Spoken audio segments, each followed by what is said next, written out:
Seguimos informando aquí en el canal de la producción y ya estamos en línea con el señor José Luis Rodríguez Tornaco para poder conversar justamente acerca del escenario económico que tenemos en nuestro país y a partir de esto qué deberíamos de tener en cuenta. ¿Cómo está? Buenos días. Muy buenos días a toda la audiencia y a las órdenes. Desde ya nosotros damos seguimiento en nuestro espacio informativo a los distintos temas que tienen que ver justamente con la economía. En los últimos días se dieron a conocer informes de Hacienda, también el Banco Central del Paraguay.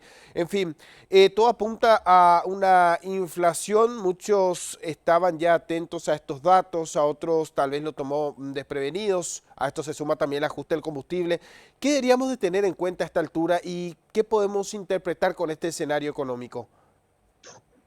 Bien, en primer lugar, sin lugar a dudas, el tema de los precios no es solo una percepción, es definitivamente una realidad medible con los indicadores del Banco Central, que nos decía que para todo el año se estimaba una inflación del 4%. A la fecha la inflación interanual ya está en 6,4%, y el componente principal es el rubro alimentos, que tiene incrementos del orden del 22%. Cuando vos mencionabas, hay gente a la que le sorprendió, y normalmente la literatura económica enseña que en los procesos post-recesión o post-pandemia hay un efecto muy fuerte en el repunte de los precios por dos componentes. En este caso, el primer componente y más importante es un componente externo, el llamado shock de oferta, en donde a raíz de la pandemia en el mundo se dejaron de fabricar bienes y de producir servicios. Entonces, eso implicó que naturalmente con una cantidad de dinero importante que se inyectaron a los mercados, en el caso paraguayo se inyectaron cerca de 2.500 millones de dólares en total como plan de contingencia por el tema COVID, y eso en algún momento se monetiza o se vuelve plata en la calle y trata de comprar bienes y servicios que no hay en la cantidad necesaria. Entonces, ese exceso de demanda y la escasez de la oferta hace que se ajuste por precios y comienza a subir. Pasa normalmente con el shock de oferta que decimos, en particular porque la cesta básica del consumo de una familia paraguaya tipo tiene un 40% de componentes importados. Y ese componente importado tiene otro elemento que acicatea la suba de precios. Hay una crisis mundial en la cadena de logística, también producto de la pandemia. Es decir, muchos de los puertos más importantes, las navieras más importantes pararon en su momento porque implica que gente trabaje, y por la cuestión de la pandemia eso se vio afectado. Y además a esa crisis de la logística, hoy se suma la disparada en los precios internacionales del petróleo, que hace que los costos de la logística también se disparen. Escuchábamos a referentes acá en Canal Pro, a muchos referentes del sector productivo, contarnos que en sus importaciones un flete o un container que pagaban $6,000 hoy puede llegar a valer $12,000. Entonces, el flete también se incrementó mucho, por lo que eso se traslada al precio de los bienes. Todos estos componentes son los componentes externos que están afectando a los bienes y servicios a nivel local. Y a nivel local, al 60% restante de la cesta del paraguayo tipo, se presentan algunos elementos interesantes de analizar. La carne ha sufrido un exceso de demanda fantástico, las exportaciones tuvieron su récord, y esa cantidad de carne que sale del mercado local hace que obviamente disminuya la oferta local de carne. Por eso vemos una suba importante en los precios. La gente, tratando de compensar esta suba en la carne, migró a otros bienes alternativos como la carne de cerdo o el pollo. Pero ¿qué ocurrió? Tanto el pollo como el cerdo consumen forrajes, y el forraje básicamente está hecho de maíz, y el maíz más que duplicó su precio durante este periodo. Entonces, este combo de situaciones, que parece la tormenta perfecta, disparó finalmente los indicadores de precios de toda la economía. Y eso se percibe cuando uno va a cargar combustible. El combustible sufrió 4 aumentos consecutivos en lo que va del año. La gente lo siente en los supermercados, no puede comprar la misma cantidad. Se afectaron los precios relativos de muchos bienes y servicios.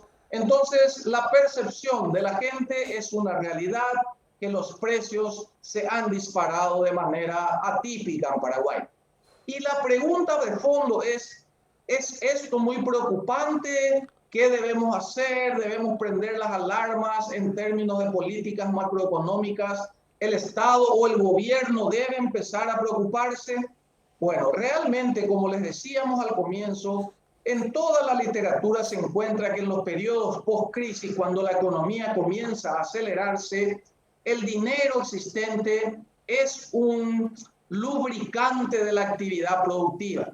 Por lo tanto, empezar a evaluar, retirar dinero del mercado vía letras de regulación o política monetaria del Banco Central no sería lo más recomendable.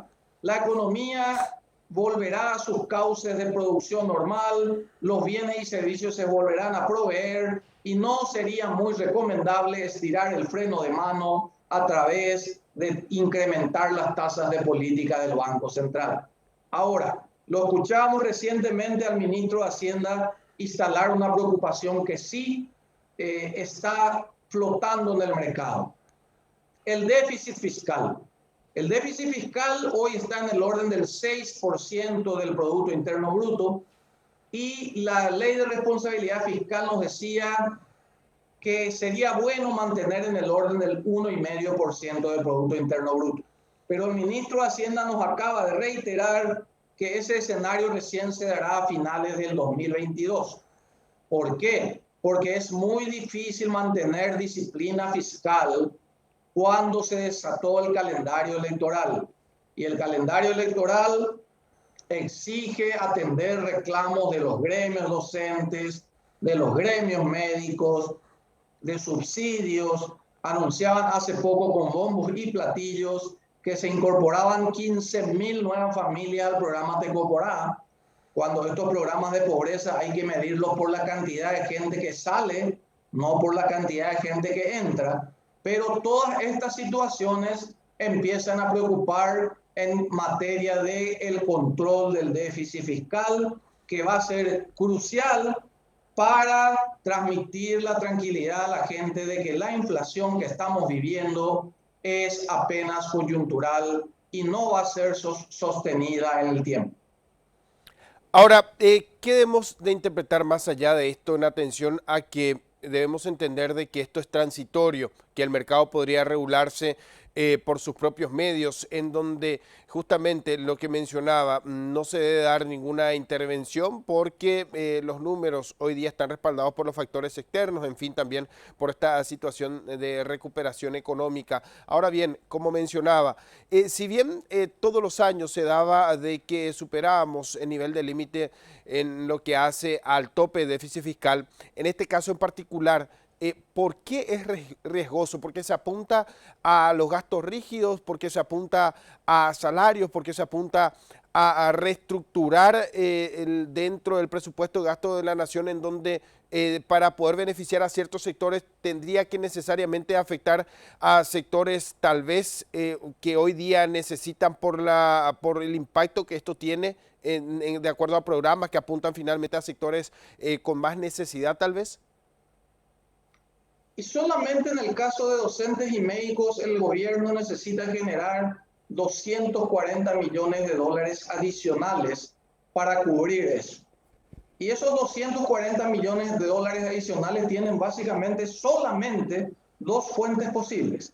La primera es una fuente de recaudación de impuestos que tiene que ver con la actividad económica, que tiene que ver con los 600.000 aportantes en Paraguay, no más de eso. Y la otra fuente eventual es el endeudamiento. Acordate que con la ley la de emergencia económica por pandemia, se utilizaron parte del endeudamiento, se utilizó parte del endeudamiento para cubrir sueldos y salarios. Entonces, ese tipo de situaciones en las que se tiene que sacrificar el gasto en inversión física, que lo acaba de decir el ministro de Hacienda. Si vos entras al portal de datos abiertos del Ministerio de Hacienda y te fijas en la ejecución del Ministerio de Obras Públicas, pasados 9 meses del año, esta no pasa del 32%. Entonces, estamos hablando de la inversión física del Ministerio de Obras Públicas, que es uno de los caballitos de batalla del gobierno acerca del desempeño económico y el mantenimiento de los índices de crecimiento. Afortunadamente, la apertura de la economía ha permitido que el sector construcción privada se ponga un poco la economía al hombro y permita reemplazar esa caída en la ejecución que está teniendo el Ministerio de Obras Públicas.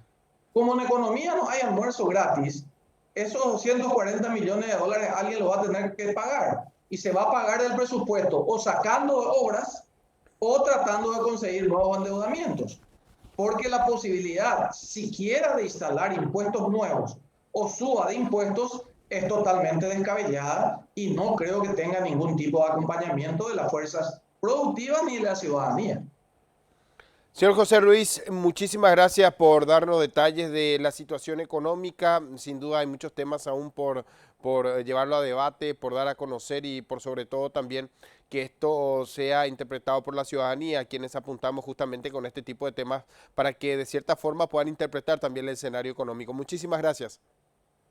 Al contrario, a ustedes por la oportunidad de hablar con la gente y quiero dejar instalado un tema para empezar a hacer el seguimiento desde Canal Pro. Fíjense que estos índices de inflación aumentan el costo de la cesta básica con la que se mide la pobreza en Paraguay. Por lo tanto, en la medición anterior, la pobreza había aumentado 3,5% después de casi 20 años. Por lo tanto, es de presuponer que el aumento de los alimentos, como se registra hoy en la tasa de inflación medida del Banco Central, nos va a patear de vuelta en un segundo incremento de la pobreza para la siguiente medición. Así que dejo esto para seguir en las siguientes cápsulas y envío mis respetos y gracias a la audiencia.